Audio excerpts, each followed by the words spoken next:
Hi, everybody. Welcome to episode 3 of Enneagram Book Reviews. I am your host, Heath Davis Havlick, and I got a treat for you today. So, Dr. Ginger Lapid-Bogda, has written many Enneagram books, and they initially focused on the Enneagram in business and work life and in coaching. And this book is just so wonderful. It's called The Art of Typing. And it's colorful, it's wonderfully laid out, it's clever, and I just love it. So I'm sharing it with you today. It's one that you may not have heard of. It's not an old book. It's not really a new book either. It came out in 2018, so it's not a classic yet, perhaps, but I'm sure hoping that it will be because it's just a gem of a book. So let's just dig right in. All right, so she starts out by giving a little bit of overview of the Enneagram, a little bit of history, and then she dives right in with just a 2-page spread for each one of the types. And what's so great about this book is that it's very visual, and it just gives you very quick little reminders of the Enneagram types. So if you're new to the Enneagram, it gives you a good little initial overview. But I think that the book is really more designed for people who already know the types, and this is just a nice reminder. So, for instance, this is type 6. And you'll see right at the beginning there that the symbol here is like, oh, come here, no, go away. And that's a lot of times how 6s operate, right? Because they don't know who to trust. So for each one of the types, she has a section called psychological ego structure. And she talks about each type's false reality. And in this case, for the type 6, it's false fear.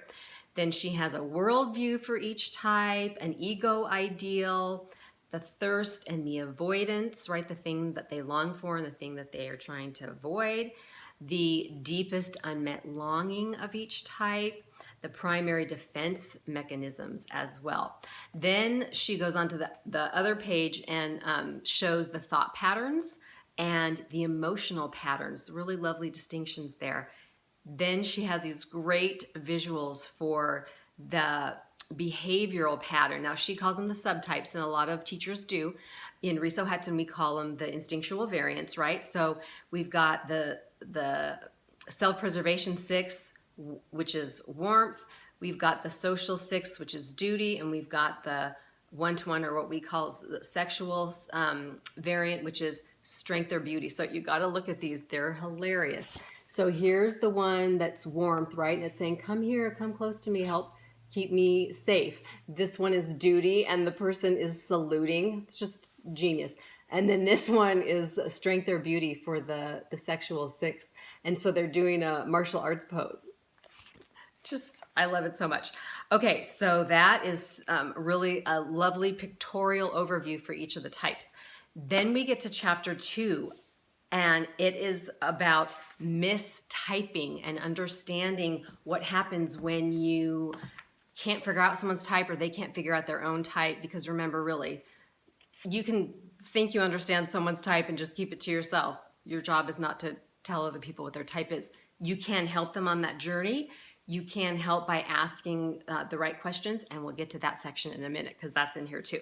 So for chapter 2, for mistyping, there's all these great things that I hadn't thought about perhaps, or maybe had thought about, but she just clarifies so much. So there are things like lack of self-awareness. How can you take a test, or how can you answer questions about yourself honestly if you lack self-awareness? So that's obviously a big issue. A complex background. This is so helpful. For instance, she gives this example of how, the culture that we live in tends to have a certain strong Enneagram flavor to it, right, of a certain type. And so for Brazil, it has a strong 7 cultural overlay. And so 5s, she says, for instance, in Brazil, talk a lot more, but that still exhausts them. 4s seem more joyful than 4s in some other cultures, for instance. So that can be something that confuses people. Also, if you had a parent who was really strong in one Enneagram type, then you might tend to be that way and exhibit those behaviors, but that doesn't mean that that's your type. So that is an example, or that's several examples of what she's talking about here. Just incredibly practical and helpful. Having an inexperienced Enneagram teacher, oh my word, and she gives some examples. These are just cringeworthy things that teachers have said to their students. All 6 have jutting jaws. You can't be a 4 because all 4s are unhappy. Nuts. So there's more here, but I won't belabor the point. You get the idea there. She talks about focusing on behavior rather than motivation, which is so important because the Enneagram is about the underlying motivations, right? Your basic fear, your lost childhood message, the basic desire that arises from the basic fear. That's what we're going for, because many types can look similar on the outside, but what's going on the inside is very, very different. So that's an important thing when you're typing yourself or someone helping someone else type themselves, we'll say. Focusing, yeah, so that's the thing. And then, early trauma and other personal issues. Man, this is so good. So if you experienced a lot of trauma, then you're most likely living from your stress point, right? And so you're going to think that you're the stress point number instead of your actual Enneagram type. That's a problem. If you have an addiction issue, ADHD, any kind of mental health issues, that all comes into play and can really make it more difficult to get to your Enneagram type. And yet, if you know the right questions to ask, and if you're clear about the different types, you can still get clarity about your type or help another person do the same. So that is very encouraging. And then the last thing that she talks about in this section is sole reliance on an Enneagram test. That is so key.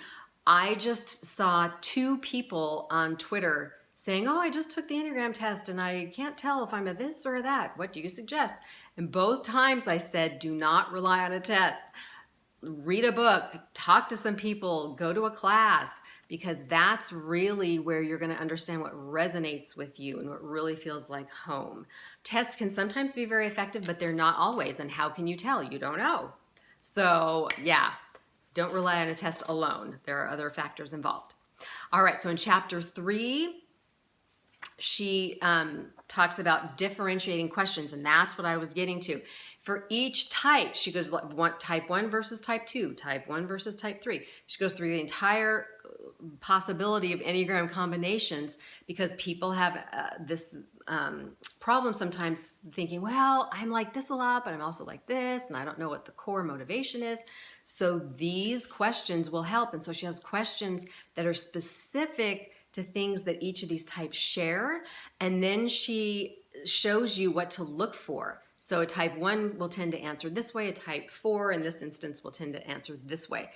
And that is great. But the pictures also are hilarious. I love them so much. I'm going to show you another one. This is 2 different artists, okay? So you got the 1 artist and you've got the 4 artists. The 1 is making sure that the vase is perfectly centered in the canvas. Meanwhile, the 4 has already completed the picture of this completely decorated vase that is alive and has little motion lines on the side there. Just in one picture, you get, boom. Okay, there's the difference. It's so wonderful. And that's what I love. One of the things that I love about this book. Here's another one. Oh my gosh, this is awesome. So this is running a marathon. The 3 is winning the marathon, going past the tape, and the 2 is there handing out water. So those would be the social roles in a marathon. Not that a 2 would not ever run a marathon, but this is just a quick overview of what visually the differences can look like. So I think that's just genius. All right, and then the last thing that I'm going to talk about is chapter 4, where she talks about other typing factors. Because again, there's so much involved. Humans are complex, right? So she talks about these various different overlays and different factors that happen in context, right? So if you're stressed, as we talked about earlier, you're going to show up possibly as your stress point rather than your authentic, actual core self. Sadness will do the same thing. Depression will do the same thing. Anger will do the same thing. Just because you're angry, it doesn't make you an 8.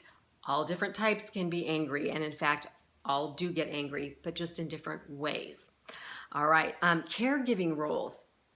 So if you're actively taking care of someone, you can absolutely mistype yourself as a 2. But again, that's a role. It's not your core self. Okay, well, and of course, behavior is not core self. Motivation is not core self. We're talking about the true self versus false self. I guess I should be clear on that. So the false self is the personality. And just because you're doing a role of caregiving doesn't mean that you have a caregiving personality per se. Okay. Family overlays. Again, if you had a parent who was really strong in one type, then the whole way that the family dynamic works has that flavor or color. So if you have a one parent who is a strong 1, then all of the kids will tend to be perhaps more orderly and more efficient and more obedient and rule following. There's the cultural overlay that we mentioned earlier, such as Brazil. The United States is thought of as having a type 3 personality, pull yourself up by your bootstraps and be successful. And Canada has a type 9 personality. Everyone's just nice and mellow and inclusive. So those are some examples. And so people can assume that because, this cultural overlay is influencing how you're showing up in the world, that, then you must be a 9, or all Canadians are 9s, and that's really not the point at all. But it's an influence it's really helpful to know about and pay attention to. Gender-based overlays, also very important. Type-based overlays, and what she means by that is that, for instance, if you really admire the strength of an 8, you might consciously try to take on those traits, and so that's an overlay. And so you may start showing up in 8-ish ways, but again, that's not who you are at your home base of your Enneagram type. So the last thing I'm going to talk about in this chapter, and then we'll be done, is that she's got these verbal and nonverbal typing factors, and they're so great. The verbal cues and the nonverbal cues. These are, again, just more tools for you, more ways for you to find out what is going on with each person. So for instance, number 1, verbal cues. Repeated use of judging words: ought, should, right, wrong, must. Offer opinions frequently. Use precise language. For instance, I almost never hear a 1 say right? They're very precise in how they speak. Nonverbal cues for a 1: tight jaw from withholding anger. Sometimes their fists are clenched a lot. Self-controlled bodies and upright posture, right? There's kind of a stiffness a lot of times to 1s. So I'm just going to show you this picture right here so you can see. And they all have different colors. And then, of course, it goes on to the next page with 3 more. And then the appendix even is wonderful. It's got all kinds of wonderful little gems in it as well. It is just full of goodies. This whole book is just wonderful. The Art of Typing by Dr. Ginger Lapid-Bogda. I really recommend you add it to your arsenal, to your toolkit, because everybody has a different perspective. Everybody has a different set of things that they've learned about the Enneagram. And so it just adds to your knowledge and understanding of yourself and others. And that's what we're here for, and that's what we're all about. So if you like this video, please just go ahead and give me a like. If you didn't like it, you can tell me that too, because that is helpful and important feedback. And you can also subscribe if you want to find out more about more Enneagram books. And if you hit the little bell next to it, then you'll always get notified when I make a new video. It's only going to be like once a week, so I'm not going to overwhelm your inbox.